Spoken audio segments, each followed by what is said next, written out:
में थोड़ा गांधी जी अड़ गए।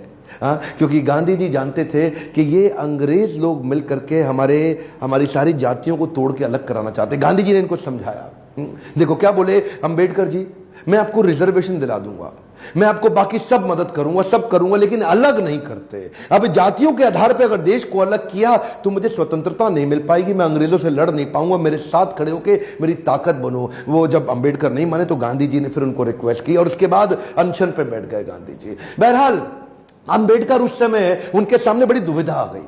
वो सोचे एक तरफ मेरी अपनी जाति के लोग, मैं उनकी मदद करूं, और एक तरफ देश में आंदोलन लड़ रहे हैं गांधी, उनका जीवन, इनके जीवन का त्याग ना हो जाए, कहीं ऐसा जीवन ना खत्म हो जाए। उन्होंने गांधी जी को समझाया, बोला ठीक है आप अपना अनशन छोड़िए। पूना पैक्ट वहां साइन किया गया और पूना पैक्ट जब साइन किया उस समय इन्होंने रिजर्वेशन तो कम से कम कंट्रोल में कर लिया। The evolution of provincial finance in British India नाम की इनकी किताब, द प्रॉब्लम ऑफ रूपी नाम की ये दो किताबें जिसके आधार पे आरबीआई की स्थापना हुई।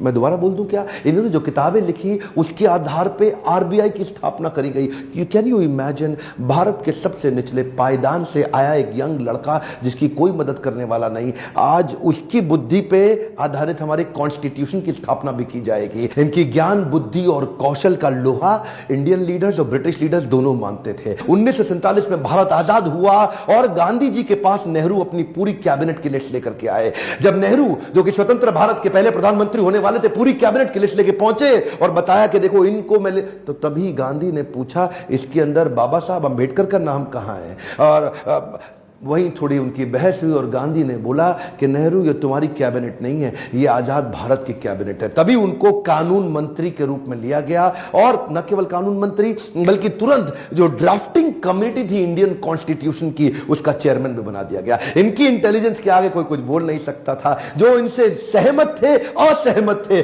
दोनों जानते थे कि इस आदमी में बुद्धि बहुत है। बहरहाल मन तो है कि मैं घंटों तक इनके विषय में बात करूं, एक्चुअली मन भरता नहीं है इनके विषय में बात करते हुए। इतने बुद्धिमान व्यक्ति, आगे चल के इन्होंने हिंदू कोड बिल और महिलाओं के लिए बड़े कानूनों के अंदर कई बदलाव लाए। ये वो पॉलिटिकल लीडर नहीं थे जो सत्ता के लिए लड़ते थे, ये लड़ते थे उनके लिए कि देश में कमजोर हिस्से को उठाना देश के हर लीडर की जिम्मेदारी। एक वन मोर टाइम ध्यान दीजिए, चाहे वो महिलाएं हो, चाहे वो जाति धर्म के आधार पे हो, कमजोर हिस्से को आगे बढ़ाना, सपोर्ट करना, तभी देश आगे चलेगा। खुशहाली आएगी तो फायदा सबका होगा। कम ऑन, ध्यान दीजिए, पूरे देश में खुशहाली आएगी तभी फायदा सबका होगा। इनकी भाषा में, इनके भाषण में, इनकी चर्चा में, इनके आचरण में, इनकी किताबों में और ड्राफ्टिंग कमेटी में चेयरमैन होते वक्त कॉन्स्टिट्यूशन को लिखने में सहनशीलता लगातार दिखती रही। अहिंसा परमो धर्म, बौद्ध धर्म को अपनाने लगे।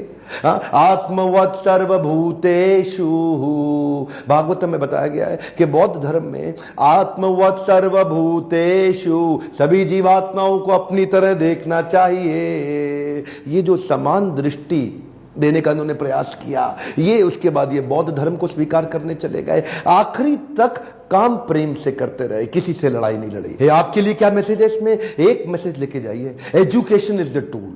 पूरी जिंदगी में सबसे निचले कमजोर तबके को उन्होंने उस एजुकेशन के बल पे तो खड़ा किया। ये लगातार जो पढ़ते रहे लोग इनके सामने चुप, इनकी एजुकेशन के चलते तो हो जाते थे। कोलंबिया यूनिवर्सिटी आगे चल के इनको number 1 scholar in the world की उपाधि से नवाजा गया। देश ने इनको भारत रत्न दिया। एक बात समझ लीजिए, इनके बराबर लीडर पृथ्वी में गिनती की होते हैं, परसेंटेज में नहीं होते। लर्निंग क्या है? Education is the tool. Entertainment के तो बहुत चैनल होंगे यूट्यूब पे, पर मैंने एजुकेशन का चैनल बनाया, कोई एंटरटेनमेंट नहीं है इधर। और देश को भीमराव रामजी अंबेडकर के विषय में एजुकेट करना, उनके संघर्ष के बारे में बताना मेरी आपकी पूरे देश की जिम्मेदारी है। बताइए तो सही लोगों को कैसे संघर्ष से उठ के खड़े हुए हैं।